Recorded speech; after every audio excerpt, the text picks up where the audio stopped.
I'm going to give people about 10 seconds or so to trickle in here. I hope everybody is doing fantastic on this Saturday evening. Listen, I took a nap earlier. I was just exhausted for some reason, but I'm feeling fantastic now. And I want to deliver some information to you that I know will be impactful. So we'll give people about another 30 seconds or so, and then we'll really get this started. But I want to preface what we're going to talk about today with the fact that I believe one of my presuppositions, right? I'm a big NLP guy.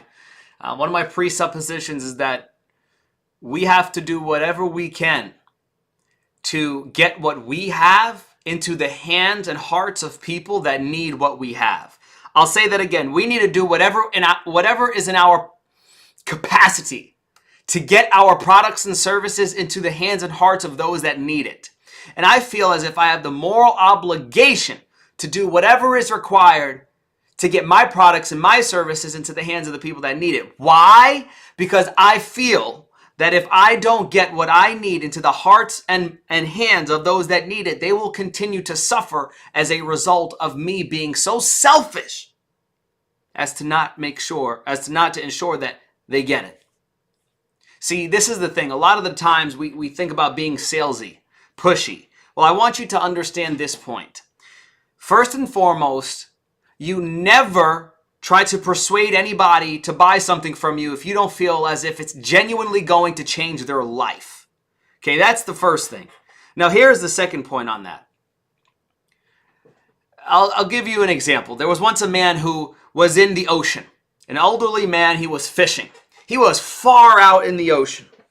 He was in a little boat, a canoe, and he was out about 1,000 meters into the water in the Atlantic Ocean. Well, there was a ginormous wave that came and flipped the man out of his boat. The man was 65 years old, crinkly, crangly, and he could not swim to save his life. So he's gasping. Help, help, help, help, help. He's going crazy. He's just about to drown. And right as he's about to drown, a boat comes. And there's a gentleman on the boat that throws him a life jacket. He says, "Here, take the life jacket. Come to us. We'll save you."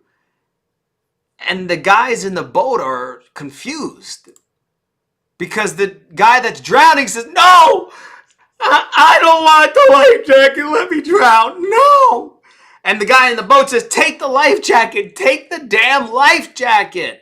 And this keeps on going back and forth. "No, take the jacket. No." Until the man's about to drown, take his last breath. Finally, he grabs the life jacket and he's taken back to the boat. Now, why do I share this with you? Because it's my belief that those that don't have my products and services, and I hope that this is your belief, that those that don't have your products and services but need them may reject it, may say no, may say this isn't for me, may say I already got it covered, may say it's too expensive, may say my spouse doesn't agree, may say it's not the right time, may say I want to think about it. They may say all of these things, and they will continue to drown without even realizing it. But just as the gentleman in the boat did not stop throwing the life jacket because he knew that it would be the thing to save him, you and I cannot just give up on the people that need what we have because of a no.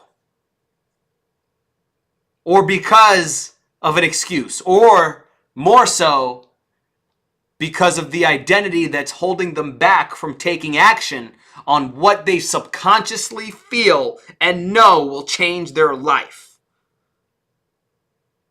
So it's our duty, obligation, moral obligation, to do whatever we can to get somebody to say yes. If and only if we truly feel as if what we have will change their life and be for the betterment of them. Integrity is number one. And the stuff that I share is very dangerous. The stuff that I share is the same stuff used by Hitler, same stuff used by Mussolini, same stuff used by dictators. Because persuasion can be used in a very bad way and a very good way. But we absolutely reject and detest using persuasion to get people to do things that won't benefit them. So let's talk about the Pastor Brent close, because I want to help you get more yeses in your business, okay? Now, let me tell you how this close came to be. Well, matter of fact, I'll demonstrate it for you. I'm going to act as if I'm in the middle of a presentation. I'm at the close of my webinar, masterclass, or challenge. I just gave my call to action, or maybe I didn't give my call to action. Let's see where I go with this. So if you are listening to me right now and you genuinely believe that you will no longer allow money, the lack of time, or the person that you used to be to influence the decisions that will get you to becoming the person you can be, see, here's what I want you to do. I want you to say these words. I will never allow time, money, or resources to stop me again. Pause. Why am I mentioning these very specific terms? Time, money, and resources. Why? Because when we pitch, we have to know the objections that the audience is going to have before they even know that they have them. Because it's our duty and our obligation to know the audience better than they know themselves. So I've identified, right? I'm using this as an example. I've identified that time, money, and resources are the reasons why people say no to me on my masterclasses, webinars, challenge, workshops, boot camps, whatever. So now what I said is, who here knows that they've made the decision that you're never going to allow time, money, or resources to stop you again? Let me see a show of hands. Awesome. But I don't want to stop there. Because I know that someone in here is ready for a breakthrough. So here's what I want you to do. Time out. Here's what I want you to do. That is the tonality that you use to build authority. So here's what I want you to do. I want each of you, one by one, to unmute your mic, to stand up out of your seat. And I know it's going to be scary. Trust me, I understand. It's going to be scary to be the first one to do it. And I want you to repeat these words out loud if you genuinely believe that time, money, and resources will never stop you again from making a decision that you know will change your life. Are you ready? Here's what I want you to say. I will never allow time, money, or resources to stop me again. So I need all of you, or maybe just those of you that are serious about this and serious about your goals and your dreams, to unmute yourself one by one and say those words. Pause. What am I doing? See, here's the thing. A lot of the times we tell people, go type in the chat, I'm ready, or action taker, or I'm going to make a decision, or breakthrough, whatever, this corny stuff that we say, right? I do it too. But this is the thing that people are missing. There is no responsibility that is taken by a person when they just write in the chat. The trial closes that you've been learning, right? Yeah? Doesn't that make sense? That's not enough, guys. Because everybody else is doing it on their webinar, so we got to be different. So what we do, what our goal is, if you can understand that just this one thing, this will change the game. Your goal should be to get people to take ownership and accountability of every single word that comes out of their mouth or that they type on their keyboard.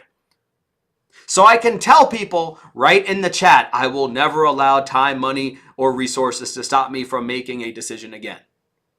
But that doesn't get people to take ownership. It doesn't get them to commit.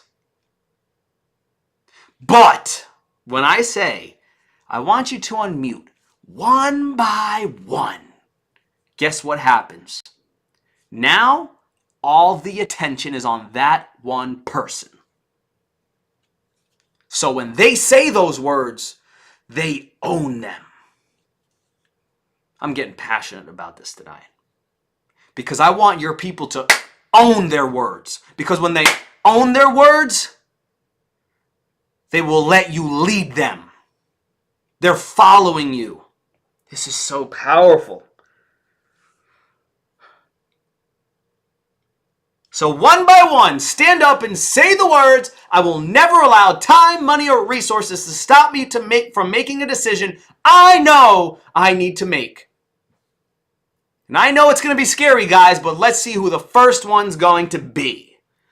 Pause. There's going to be a pause of about 30 seconds to a minute here where nobody's going to say a word. It's going to be awkward. It's going to be silent, but here's the key. Let there be silence and just sit there.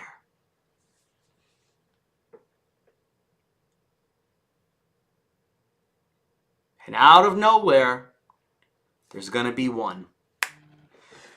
I'll go. Oh, please go right ahead.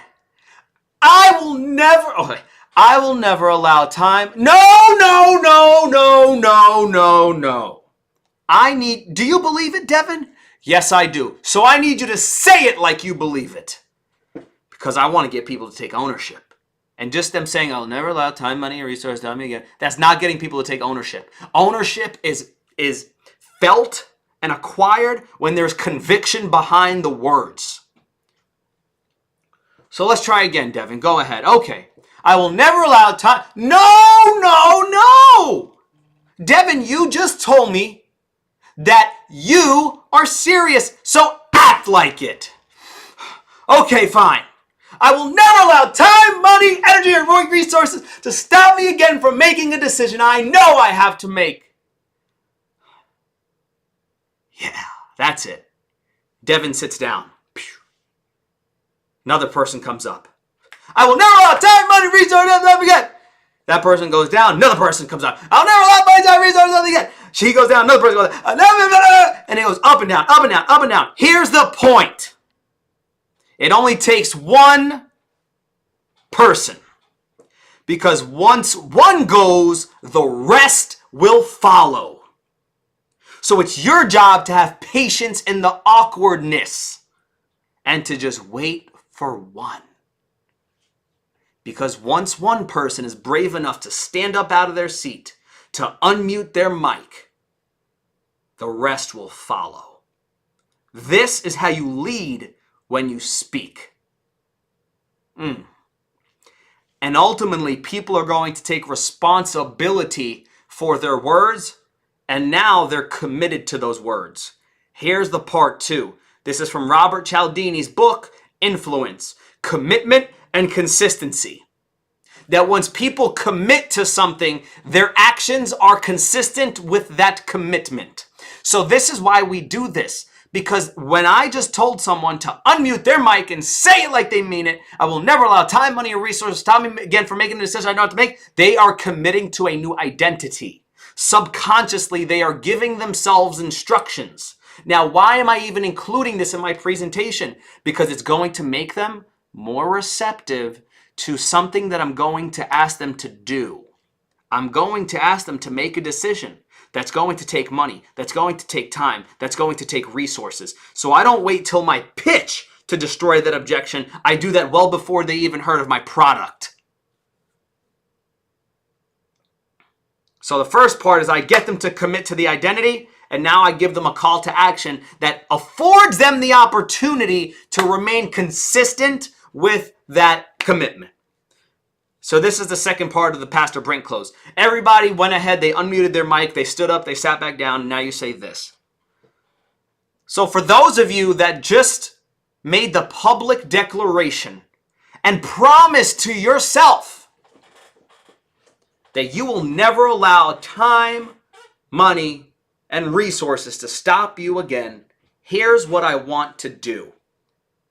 I want to give you the opportunity to prove it to yourself. Let me see a show of hands. How many of you at some point in life had said something, but then your actions were completely opposite? Anybody? Yeah, we've all been there. Not anymore. So I want to give you the opportunity to prove it to yourself right now that you are going to keep that promise to yourself, that you will never allow time, money, energy, or resources to stop you again. So here's what I want you to do. I have this product. I have this service. Blah, blah, blah, blah, blah. I want you to raise out of your seats.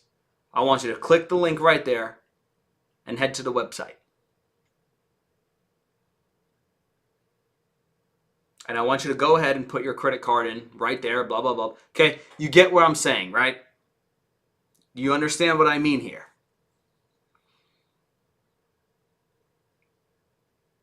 The point is, once you get somebody to commit publicly, that's the key that everybody is missing. Public commitment. Typing in the chat, people could hide. But people standing up one by one, they can't hide. This is how you get people to take action. Because then they commit to the idea, and then human nature says, I want to remain congruent with that idea, so now I have to act consistent with it. Consistency follows the commitment. This is a key. This is what we call the Pastor Brent close, because I saw my pastor Brent do this in church. And I said, I'm going to use that to sell my stuff.